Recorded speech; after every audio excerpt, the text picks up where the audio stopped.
O vídeo hoje era para começar com galera bonitinha, mas eu tô com tanto sono que eu não saio daqui, né, Tequila? Vou ter que fazer o vídeo sozinha. Tá bom. Ai, meu Deus, que delícia. Tá bom. Matilda, você também. Você vai ficar aqui e eu gravo sozinha. Mas, oh, meu Deus. Tá bom. Beijo. Meu nome é Cecília Carreiro e esse é o Meu Cachorro e Eu.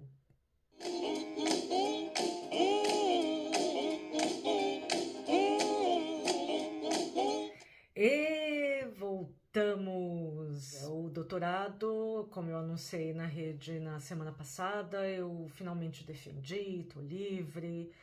É diferente do Brasil, né? Cada país tem um procedimento. No Brasil, quando a gente defende, ainda tem as sugestões de correção e do que tem que mudar. É claro que só é aprovado se tiver pequenas correções, né? E aí a gente tem um prazo de mais ou menos um mês para entregar. Aqui não. Aqui é só apresentar e tá. Se tiverem considerado que você é apto a apresentar, isso quer dizer que você vai ser aprovado. É uma sensação meio estranha quando você termina, porque você não tem mais nada para fazer mesmo. E aí eu queria aproveitar esse momento, né, para falar um pouco sobre estudo continuado, mas mais esse estudo mais formal, né, que a gente tem de a longo prazo e dar algumas opiniões para quem está pensando em fazer mestrado ou doutorado em qualquer área, mas na minha área, se vocês tiverem dúvida, eu tenho, obviamente, um pouco mais de experiência na área de comportamento, né? E aí eu queria aproveitar esse momento, né? Minha primeira sugestão é considere que realmente isso vai ser necessário na sua carreira. Não faça só porque dizem que é importante. Se você não for seguir a carreira acadêmica, o mestrado já está de bom tamanho. O doutorado, ele é uma cobrança surreal. Não faz o menor sentido. Alguns poucos lugares já estão começando a mudar a cultura, mas via de regra a cultura continua sendo a mesma. E qual que é essa cultura? É uma cultura de eu cheguei aqui à base de muito sofrimento e eu vou fazer você sofrer. E não faz o menor sentido, isso impacta negativamente na produção, não faz bem para a sua saúde mental e, obviamente, que não faz bem também para a sua saúde física. É muito desgastante. Você tem uma cobrança imensa, mas você não tem quase nenhuma liberdade. Então você tem que produzir quase como se você fosse um professor, mas você não tem liberdade nenhuma. Legalmente você não tem direito nenhum de ter esse tipo de liberdade. Então é bastante cansativo mesmo. Você, no mínimo, vai ficar 3 anos. Existem algumas pessoas que fazem... Desculpa, no mínimo vai ficar 4 anos. Existem algumas pessoas que fazem em 3 anos, mas assim, os que fizeram bem são raríssimas exceções. Em geral, eles já estão na área há muito tempo, eles já têm uma produtividade. E aí, por exemplo, surgiu uma oportunidade para ele virar professor, assumir um cargo, e aí acelera-se o processo, mas não é o que acontece com a grande maioria. A grande maioria leva pelo menos um ano a mais do programa. Então, um programa que na maioria das vezes é de 4 anos vai levar 5 anos. Existem programas nos Estados Unidos, eu acho que é nos Estados Unidos de uma forma geral, independente da instituição, são 5 anos. Então vão ser 5 anos mais 6 anos mais ou menos. Então é a sua vida por inteira. Isso afeta a sua vida por inteira, pelo menos durante esse período. E a minha sugestão é, primeiro, claro, procure um tema que te agrada. Não vai fazer só porque surgiu a oportunidade, porque você lembra que você vai ter que pesquisar, dormir, acordar, comer, respirar sobre aquele assunto. Se você minimamente não conhece, não te agrada aquele assunto, vai ser uma tortura sem fim. E o segundo, né? Então, eu gosto de comportamento, sim, mas existe uma gama gigantesca do que a gente pode fazer de estudar de comportamento. Começa pelo objeto de estudo, né? É cachorro, é gato, é primata, enfim, qualquer animal que você queira estudar, até o ser humano. Normalmente é mais para a área de psicologia, mas tem gente na área de etologia, né? De comportamento mais clássico. E isso vai ocupar um belo tempo da sua vida. Então, isso começa pelo tema, obviamente. Eu sei que parece óbvio, mas são coisas que às vezes eu já encontrei gente que estava sofrendo porque estava fazendo doutorado só porque já estava ali e no final das contas a pessoa estava sofrendo porque nem gostava do assunto ela gostava. Ela já trabalhava como professor, surgiu a oportunidade de fazer o doutorado e aí a pessoa foi lá e foi. O segundo que eu ouvi desde a primeira vez que eu pisei num laboratório e que eu não acreditei e que eu rodei bonito por causa disso. Escolha um professor com quem você vai se dar bem. Ponto. Não tem. Não, mas esse assunto aqui é o que mais me interessa. Mas esse professor, enfim, tem várias reclamações dele, não faça com esse. Porque se você tiver um professor que você tem um bom relacionamento com ele de alguma forma, no mínimo, vai abrir portas para você entrar de alguma forma naquela área que é a sua área que você mais tem interesse. Não tem problema a gente ir mudando de subtópicos, isso é natural, inclusive alguns mudam por falta de verba. Então existem algumas mudanças de cultura, existem cortes de verba, e aí a pessoa não tem mais dinheiro e ela não vai mais poder continuar naquela área, ela vai ter que mudar para algum subtópico, né? Então, não caia na bobeira de, não, esse aqui é o cara, o professor, mas ele tem, todo mundo reclama dele como professor, principalmente, né, que é o que mais vai te afetar. Não faça isso, tá? Você vai adoecer, a gente tem um índice muito grande de pessoas que desenvolvem, eu não sei se desenvolver seria a melhor palavra, mas agravam estados mentais, de saúde mental, bastante no doutorado, e essas pessoas acabam decidindo que a pressão é tão grande que não vale mais a pena continuar com absolutamente mais na vida, se é que vocês me entenderam. E isso é fato. Não escolha um grande professor, porque sabe aquela máxima que a gente ouve? Não é a faculdade que faz o aluno, é o aluno que faz a faculdade. Isso continua valendo para pós-graduação, principalmente doutorado, que é tão longo, um processo tão longo e que demanda que você sim se coloque por inteiro nesse processo. E se esse por inteiro te machucar, vai ser uma coisa muito séria. No mínimo, vai ser uma grande perda de tempo, uma frustração, porque você vai decidir abandonar. Isso é o melhor que pode acontecer. Então, escolha muito bem o professor com quem você vai ficar casado durante esses 4, 5, 6 anos, tá? Isso não pode ser relativizado, tá? Eu ia falar sobre outra coisa, deixa eu lembrar. Falando, né, aproveitando, esse vídeo é mais um vídeo dando uma atualização, algumas dicas que eu realmente acho que são vitais. Acho que a palavra, o adjetivo é esse, é vital para você realmente avaliar o que é importante na sua vida. Um papel não é importante, papel a gente consegue em qualquer lugar, mas a sua saúde física, a sua saúde mental, isso a gente não recupera o que foi perdido. Existe salvação, existe luz no fim do túnel, mas o tempo o sofrimento que a gente passa é completamente desnecessário. Eu não suporto positividade tóxica, é um sistema muito viciado, é muito ruim, é muito espartano. E as pessoas vêm falar que, ai, mas eu cresci por causa disso. Não, não, você cresceria sem esse sofrimento. Dor é natural, faz parte da vida. Estar vivo, você vai sentir dor.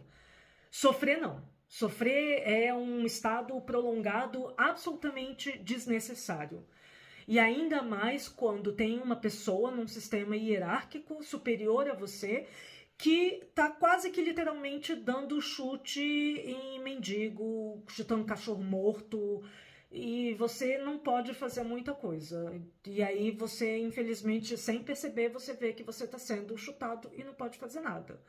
Isso tem que acabar. Algumas instituições, alguns pesquisadores estão mudando, mas o sistema é viciado, é assim, então não corra na tentação de procurar pelo tema e o cara é o bambambam bam, bam, e eu quero esse daqui, não faça essa besteira. E aí, assim, né, além desse tema, eu queria aproveitar e falar um pouquinho sobre como que a gente pensa. Ciência acaba hoje em dia sendo tão questionada e vamos colocar a nossa mão à palmatória, a culpa é também do meio acadêmico. Eu vejo muita gente no YouTube mesmo fazendo divulgação científica com clickbait. E aí, assim, não dá. Não dá mesmo. Dia desse eu vi um vídeo sobre... Era teoria das cores, sobre maquiagem, sobre cor que fica melhor em você. E a pessoa falou por A mais B, e estava escrito, e ela insistiu na frase falada, não só escrita, de que subtons não existem. Quando eu entendi a parte científica que ela estava querendo dizer, que na verdade cientificamente só existem tons de pele, negro, branco, amarelo, e subtom de ser frio, quente, oliva, não existe. Mas assim, pra gente que tá vendo com os nossos olhos, tem duas opções. Ou a gente é cego ou a gente é burro. Eu estou vendo, então eu não sou cego. E se vem uma cientista e me diz que não existe, sobra o quê? Eu sou burra. Então, muita gente acaba desacreditando, não foram elas que desacreditaram. Foi toda essa manipulação que a gente está vendo hoje em dia e que eles... É exatamente isso, é a história do vendedor. O vendedor no meio do deserto, ele não... Sei lá, um vendedor que está lá vendendo água, ele não criou a água, ele não criou a sede das pessoas, mas tem água e as pessoas estão com sede, ele vai vender água. Então, ele aproveita. E foi isso, assim, a ciência... acaba empurrando as pessoas para essas conclusões, ou eu sou cega ou eu sou burra, como eu tô vendo, eu não sou cega, sobra outra opção. As pessoas se sentem muito diminuídas, excluídas, e aí vem um sistema louco, que é o que a gente está vendo, e vem falar, não, vem para cá que a Terra... Aqui a gente fala para você que a Terra é plana, que você tá certo, que você foi excluído desse sistema porque eles estão te enganando. Então, um dos objetivos das minhas redes sociais, é claro que é falar de cachorro, amo cachorro, sou uma pesquisadora de cachorro, mas é também a gente pensar um pouco sobre o mundo, né? E aí, dando um exemplo, óbvio que eu não vou falar sobre isso no vídeo de hoje, mas dando um exemplo, né? Minha cabeça, ela não bate muito bem de natureza mesmo. E... eu acabei o doutorado, como eu falei para vocês, é estranho, porque não tem mais nada para fazer. Eu apresentei, acabou. E no Brasil não, né, gente? Eu teria que estar agora fazendo as correções. E minha cabeça continua ligada no 220, e eu vi um vídeo do nosso maravilhoso, surtado, como é que são os apelidos? Eu não queria falar o nome do cara, porque dá muito palco pra maluco. Ele é maluco mesmo, assim. Não no sentido psiquiátrico de saúde mental da pessoa, no sentido mau caráter mesmo. É o Pablo Nasal, pronto. Esse é um dos que falam. Vocês sabem quem que é? É um coach que fala de tudo menos de religião e como enriquecer. Ele só fala que ele enriqueceu, você é um pobre, ele é rico, e ele solta 2 ou 3 palavras que ele leu na Bíblia não, né? Na internet ele achou, enfim. E ele ganha dinheiro em cima de gente que tá lá esperando ele falar como que eles vão enriquecer. E aí eu tava vendo um vídeo dele falando que o certo é a gente não limpar o bumbum depois que a gente vai fazer o número 2 no banheiro. Ah, meu Deus do céu, a pessoa não entende nada de nada. E ela quer ensinar tudo de tudo. E assim, com um ar absolutamente professoral da forma mais negativa que existe. Eu estou aqui em cima, eu vejo tudo, eu sou um ser humano especial. Você vai só receber essa cachoeira de churume que eu tô colocando em você. E aí ele falou isso, né? Que se você tinha que limpar o bumbum, era porque você tinha algum problema de saúde. Ai, gente, tá bom. E aí eu amo, juntando isso, cabeça vazia, além de ver esse vídeo, eu amo ver vídeo de animais no seu habitat natural, mais especificamente grandes primatas. Assim, eu tenho uma paixão por grandes primatas, né? Gorila, chimpanzé, orangotango. E mais ainda gorila, assim, eu sou completamente apaixonada, eu perco horas e horas vendo vídeos no habitat natural deles. E aí o gorila foi andando e aí um close por trás e aquela bunda ali na minha frente, o meu cérebro juntou o vídeo do Pablo Nasal com o gorila e eu falei, gente, em que momento que nasceu a bunda do ser humano? A bunda de tal forma que o furículo, né, a gente não pode falar certas palavras, eu não tenho pudor, mas o YouTube é tímido, vamos dizer assim. O furículo, ele fica escondido atrás de músculo e pele. Em que momento que nasceu? É claro que tem algumas pessoas que não têm isso, mas assim, aí já é uma outra curva da evolução humana. E aí eu fiquei pensando, né, não foi uma coisa que eu racionalmente escolhi pesquisar. Eu simplesmente me vi pensando. Então, assim, a minha cabeça de pesquisadora não para. E aí eu prestei atenção nesses grandes primatas, né? Eles tendem a ficar flexionados, com a perna flexionada. São poucos os momentos em que eles ficam estendidos, né? E aí, quando você olha, a massa muscular da coxa deles, principalmente, é muito maior do que a nossa. E eu não sei anatomia de grandes primatas. Isso que eu tô falando aqui para vocês é um exercício de pensar. E no final das contas, eu vou dar a resposta para vocês. Então, assim, é só um exercício de pensar. E aí, o que eu sei de, principalmente mamíferos, né, uma regra meio que geral, é que os músculos, eles meio que estão lá. Claro que sempre tem exceção, né? Mas os músculos estão lá. A diferença é que em algumas espécies os músculos são mais requisitados, então eles são maiores, outros nem tanto, então eles ficam reduzidos, né? Nos cachorros, por exemplo, os músculos dos glúteos, eles são bem reduzidos. Eles não precisam de toda essa massa da força dos glúteos. E... Ai, cabeça vazia, né, gente? Estou precisando arrumar um outro doutorado, jamais na minha vida. Mas, enfim.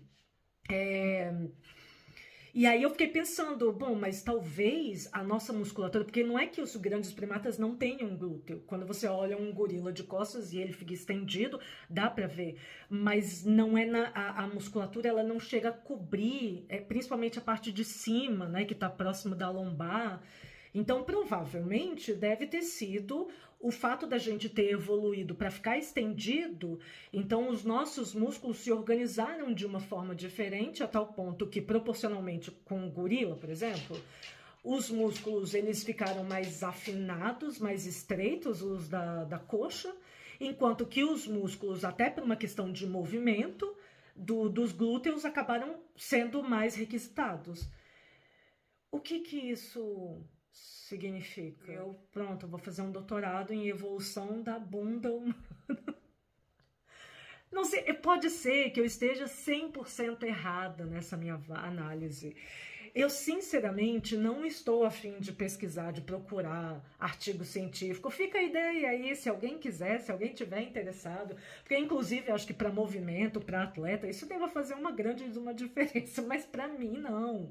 Mas é isso que a gente tem que ter em mente. Quando a gente olha um comportamento e a gente está também associando esse comportamento a uma parte anatômica, por mais óbvia que ela possa parecer, a nossa observação, nossa, faz todo sentido isso que eu acabei de ver. Eu juntei o Pablo Nasal, não faz sentido o que ele falou. Aí eu vi lá os vídeos dos gorilas e comecei a fazer a comparativo da anatomia e a função estendida, a função diferente deles que flexionam.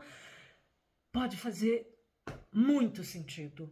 Mas o que eu queria deixar aqui para vocês de mensagem é: pensem, deixem a cabeça de vocês livre, sem julgamento. Não tem nada ridículo, não tem nada burro, nem certo, nem errado, nem genial de uma hora para outra. A gente tem as ideias e aí cabe a gente deixar claro que aquilo é uma ideia, ou se eu fui atrás e estudei, lembrando, estudar não é ler frase, não é ler chamada de absolutamente nada, porque inclusive até no meio científico tem disso. Mesmo que seja por um bom artigo científico, às vezes tem uns clickbaits, que são os títulos que são chamativos, né, pra gente ter mais interesse em ler aquilo, mesmo que o artigo seja bom. Então, é uma estratégia e é uma estratégia válida. Mas a gente precisa entender que tem gente que não tem ética, tem gente que simplesmente vai soltando as groselhas do mundo. É diferente de eu ter uma conversa num bar com pessoas que eu já conheço, que eu tô no momento relaxado, então as pessoas sabem quando eu tô falando sério, quando eu tô sendo irônica, quando eu tô sendo sarcástica. Então elas levam aquela informação de uma forma diferente. É bem diferente do que tem acontecido hoje, que mesmo que eu conheça a pessoa, mas sei lá, eu não tenho muito contato com ela, ou que conhecimento que essa pessoa tem nessa área, simplesmente porque saiu dela e chegou pelo WhatsApp ou por alguma outra rede social, eu não posso dizer amém para aquilo. A gente tem que deixar a nossa mente livre, até porque a ciência não fechou nenhum assunto, nenhum tema sobre nenhum assunto, sobre nada. Tá tudo aberto para a gente poder continuar pesquisando e entendendo melhor como que as coisas acontecem. Mas a gente precisa também deixar claro para as pessoas e a gente precisa entender. Olha, eu pensei nisso, minha cabeça tá meio desocupada, eu tô juntando os vídeos da internet e eu achei essa ideia interessante. Pode ser que a ideia seja de fato super interessante. Pode ser, inclusive, que já tenham descoberto a resposta para isso. E pode ser que tá tudo errado. O que para mim pareceu muito óbvio, quando você vai fazer estudos, você percebe que aquela ideia inicial estava completamente errada. E isso vale muito para cachorro, né? Depois a gente vai ver em outros vídeos, mas sempre tem essa pergunta, cachorro e gato, mais especificamente. Se eles sentem ciúmes, se eles sentem inveja. E aí a gente precisa ter esse cuidado, tá? E a gente vai ver em outros vídeos, a gente vai entender melhor isso. O que a gente percebe e o que a ciência consegue dizer. E é isso, sim. Eu só queria deixar essa mensagem de estou de volta, finalizei o doutorado, explicar e dar esse insight do que está acontecendo na minha cabeça e coisas que a gente vai ver ao longo dos próximos vídeos, que a gente vai entender essa conversa, sabe? É uma conversa, falem com muito respeito nos comentários para a gente poder crescer, né? Muitas coisas eu não pensei, então vocês vão pensar sobre uma ótica diferente, mas a gente sempre precisa ter esse cuidado de, olha, eu não estudei muito sobre isso, eu não estudei nada sobre isso. Então isso que eu tô falando é uma opinião minha. Eu agora preciso, ou alguém que tenha interesse, ou eu mesma vou estudar e aí depois eu falo. a gente chega numa conversa mais concreta e nem necessariamente é conclusiva. Às vezes a gente não tem uma resposta ainda. Mas é isso. Então, estou de volta e vamos conversar sobre esses assuntos mais especificamente agora, não sobre a evolução da bunda, mas vamos falar sobre cachorro e aí a gente vai falar sobre esses assuntos, como que a gente pensa também e o que a gente vê. Será que é verdade? Será que não é verdade? E aí vamos debater sobre isso, tá bom? O pensamento é livre, mas a gente precisa também ter a responsabilidade de admitir que eu estudei ou não sobre aquele assunto e cuidado com a forma como a gente transmite. Numa mesa de bar é de um jeito, num vídeo, num comentário da internet é de um outro jeito. É com cuidado, com critério, tá bom? Beijo e até o próximo vídeo. Tchau!